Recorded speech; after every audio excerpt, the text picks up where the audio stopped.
When you step back and look at it, the derailleur on a mountain bike's in a pretty bad spot in terms of getting damaged. And it's a pretty complex little machine. Hit it on a rock, slide it down a hill, and you're headed for a long walk home.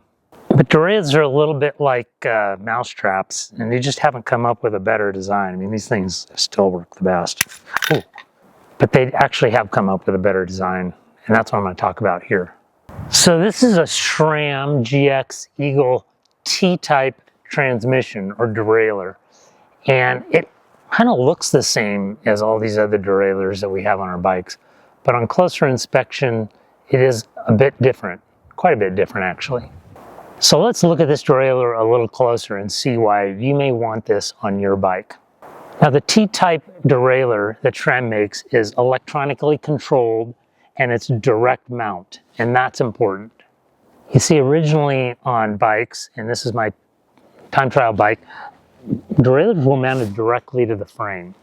And that created a problem, particularly on mountain bikes, because if that derailleur got hit and it damaged something, it could likely damage the frame. In this case, it's a carbon frame, it might break it. So more recently, the design has been changed to what they call a universal derailleur hanger, or UDH. So in this case, it's a separate piece. Rather than the frame, it's a small piece that the derailleur is hanging from. So if something breaks or bends, it's that hanger. And you're not replacing or repairing the entire frame. It's just that hanger. So once frame manufacturers began making all their frames to accept that universal derailleur hanger, the next evolution was to directly mount the derailleur to the frame, and actually to the axle. And that's what we have right here. Mounting the derailleur directly to the axle around the frame like this makes it very rigid and much less likely to fail. You see, even when derailleurs were hung from a derailleur hanger, that derailleur hanger changes position just a little bit or gets bent. Then the position of the derailleur changes relative to these sprockets or these cogs, and then we get that dreaded kind of chain dragging sound that I really hate. The other problem you can have is this cable is always moving. It either stretches or it bends or it just slips in its holders, and then the derailleur's out of alignment again. So to accommodate that, we have these little adjusters on the cables.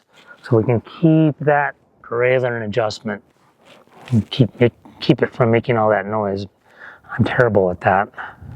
So with these direct mount derailleurs, they've now put servo motors in them, completely eliminating the cable operation and eliminating the problems we have with cables. Servo motors operated by power from a battery and controlled by a little switch right here on the handlebars. The great thing about the electronic control and the servo motor is it can operate that derailleur the exact same way every time, repeatably.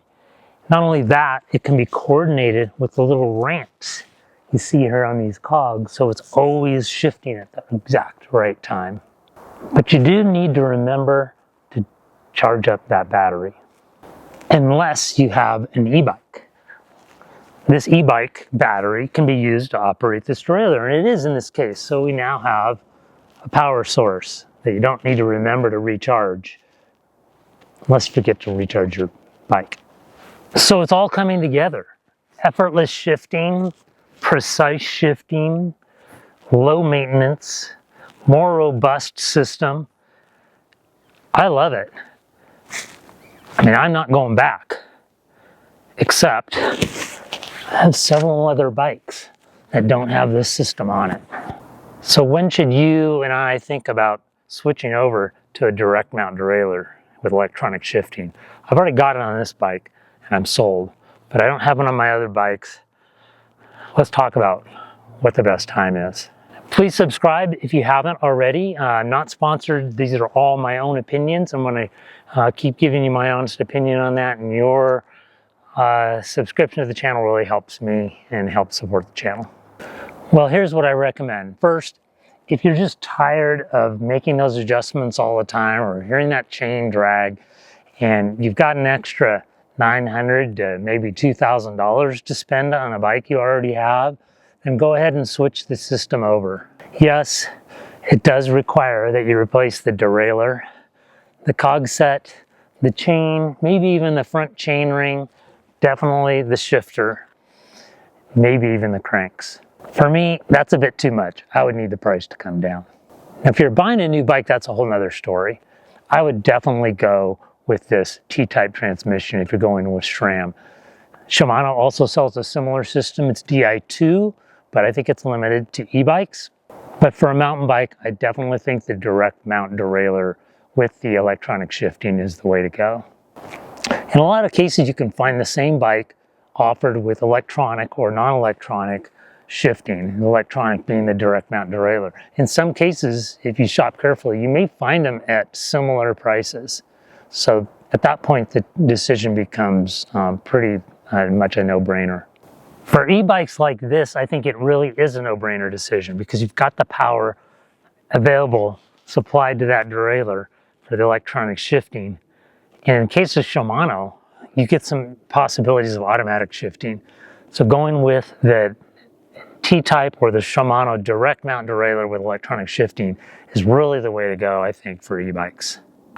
Now you will have to remember to change the battery in this little controller from time to time, but my suggestion is change them when you're changing the batteries in your smoke detectors. Now there are companies out there that are working to get rid of these derailleurs altogether, and I can't wait until that happens. But the cost and the weight and the functionality are just not there yet, in my opinion. So until then, I'm going to be using as much as possible these direct mount derailleurs with electronic shifting. They're really a great option for us. I hope this was useful to you, and until next time, thanks for watching.